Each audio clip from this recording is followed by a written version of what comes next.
Sir, ये मोहम्मद अयूब नाम का एक नौजवान जो नहायत ही गरीब और शरीफ शख्स यहाँ से मजदूरी के लिए कश्मीर जाता है। एक महीना मजदूरी करके वहाँ से चंद रकम लेकर के थोड़े से पैसे लेकर के वो राजौरी की तरफ आता है। यूं ही शाम को राजौरी में पहुंचता है तो इसका कत्ल कर दिया जाता है। और फिर गुज़श्ता शब को ये पता चलता है कि मोहम्मद अयूब नामी शख्स की डेड बॉडी दरहाली ब्रिज के पास में पड़ी हुई है। उसके बाद जब पुलिस को पता चलता है, पुलिस जाके वहाँ से डेड बॉडी को जीएमसी राजौरी में लाते हैं। फिर उनका यहाँ पे जो कार्रवाई है वो चलती है। अब मैं कहना ये चाहूँगा कि हमारे जम्मू कश्मीर खुसूसी तौर पे हमारे राजौरी में क्या हो रहा है। ये एक वाक़या आज नहीं रोनमा हुआ है, आज से पहले भी आपको पता होगा जब पलमा से लेकर के मंदरगाला में लड़के को कत्ल किया गया, लेकिन उसकी कोई भी इन्वेस्टिगेशन नहीं हुई। बुद्धल से लड़की को ला करके गुर्दन में कत्ल किया, उसकी कोई भी तहकीकात नहीं हुई। तो आज ये वाक़े, इस तरह के हजारों वाक़े हैं जो यहाँ पर इंसानियत को शर्मसार कर देते हैं।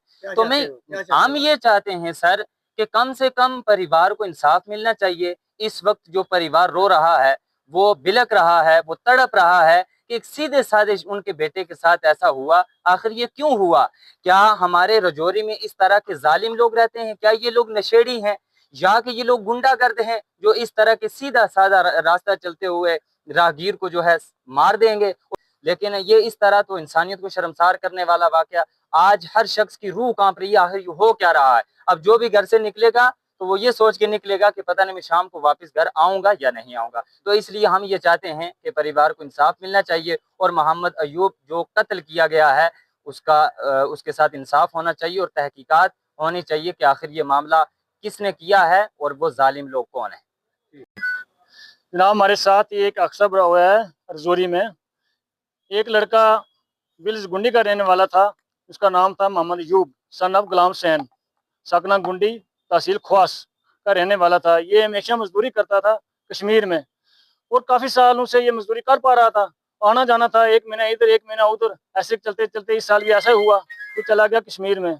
वहाँ से मजदूरी करके एक महीने के बाद वापस आया। 7 तारीख को यहाँ पे पहुँचा। यहाँ पहुँचने तक उसका फ़ोन चलता रहा। शाम 6 बजे तक इसका फ़ोन लगा। जिस बंदे से घर से आया उसने बोला कहाँ पहुँचा? उसने बोला मैं रजौरी में पहुँच गया हूँ। उसने बोला शादरा शरीफ रुक, सुबह जाना। उसने बोला नहीं, शादरा शरीफ में निकल आया हूँ, मैं रजौरी में, तो रात यहीं रुकूंगा, सुबह घर जाऊँगा। इतना सा फ़ोन हुआ, उसके बाद कोई फ़ोन नहीं हुआ। फिर रात को हमें पता चलता है, रात के 12 साढ़े 12 बजे हमारी चौकी पुलिस ख्वास से, हमारे नंबरदार से पूरे में तहकीकात हुई तो आदमी के पास ना था मोबाइल, ना था उसके पास पर्स, ना था उसके पास इलेक्शन कार्ड। तो मिला क्या, एक पर्ची, छोटी सी स्लिप जिसमें एक चंदा दिया था उसने किसी साहिल को, किसी मस्जिद का, वहाँ 150 रुपया उसमें लिखा हुआ था। वो साकना उसमें लिखा था, गुंडी था या मोहम्मद यूब था, ये एड्रेस था उसके पास।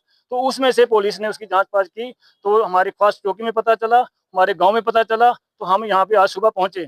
तो ऐसा है कि ऐसा हो रहा है कि कश्मीर में मजदूरी करते हैं तो अब आप लौट के अपने वापस घर आते हैं, तो घर आते ही मारे जाते हैं। तो ये हमें इंसाफ चाहिए। हम एडमिनिस्ट्रेशन से ये अपील करते हैं कि ऐसी ये दर्दनाक जो हादसा हुआ है ऐसा नहीं होना चाहिए। हमारे लोग हैं जो मजदूर करते हैं, यहाँ भी मजदूरी करते हैं, कश्मीर में भी करते हैं, तो हमारे साथ इंसाफ होना चाहिए। हम ज़्यादा कुछ नहीं कह पा रहे क्योंकि आज जुमेरात है, आज हमने इसको दफनाना है, तो हम इस पर इजाज़त लेते हैं। सर, आप क्या कहते हैं कि किसने मर्डर किया है? नहीं, शक तो हमें पड़ता ही है क्योंकि अगर कश्मीर से आता है आदमी तो यहाँ पे मारे जाता है।